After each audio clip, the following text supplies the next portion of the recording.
शिकलेल्यांना सुशिक्षित करण्याची गरज निर्माण होणे ही आपल्या देशाचे दुर्दैव आहे, अशी खंत प्रसिद्ध अभिनेते मकरंद अनासपुरे यांनी व्यक्त केली. पुणे नवरात्र महोत्सवाचे उद्घाटन गणेश कला क्रीडा मंच येथे करण्यात आले. यावेळी बॉलिवूड स्टार तनुश्री दत्ता, वनमंत्री डॉक्टर पतंगराव कदम, महापौर मोहनसिंग राजपाल, उपमहापौर प्रसन्न जगताप, आमदार उल्हास पवार आदी मान्यवर उपस्थित होते.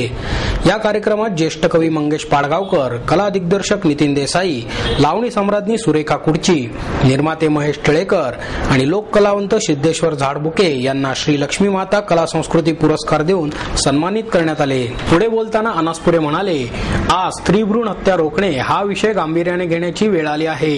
गणेशोत्सव, नवरात्रोत्सव यासारख्या उत्सवांचे व्यापारी वा बाजारीकरण होऊ न देता या उत्सवांच्या माध्यमातून अशा गंभीर विषयांबाबत जनजागृती झाली पाहिजे, असेही अनासपुरे यांनी सांगितले.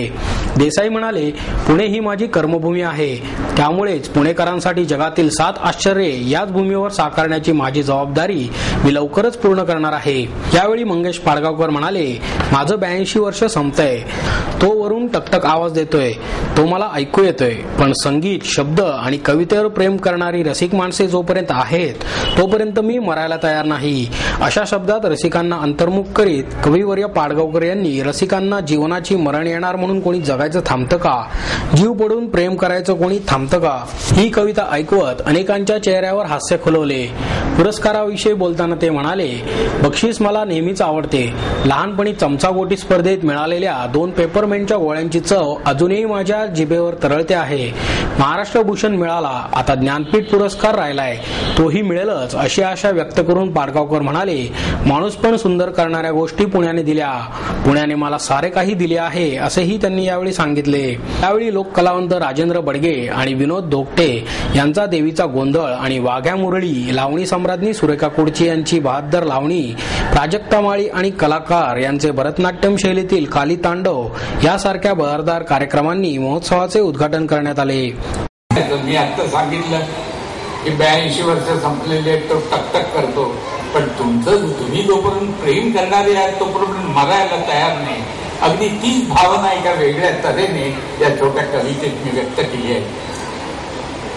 मरण येणार म्हणून कोणी जगायचं थांबतं का, मरण येणार म्हणून कोणी जगायचं थांबतं का, जीव जडून प्रेम कोणी करायचं थांबतं का, कशासाठी भयाने ग्रासून जायचं, कशासाठी भयाने ग्रासून जायचं आणि फुलांच्या प्रत्येक क्षणी नासून जायचं, सुकून जाणार म्हणून फूल फुलायचं थांबतं का, मरण येणार म्हणून कोणी जगायचं थांबतं का, जीव जडून प्रेम कोणी करायचं थांबतं का.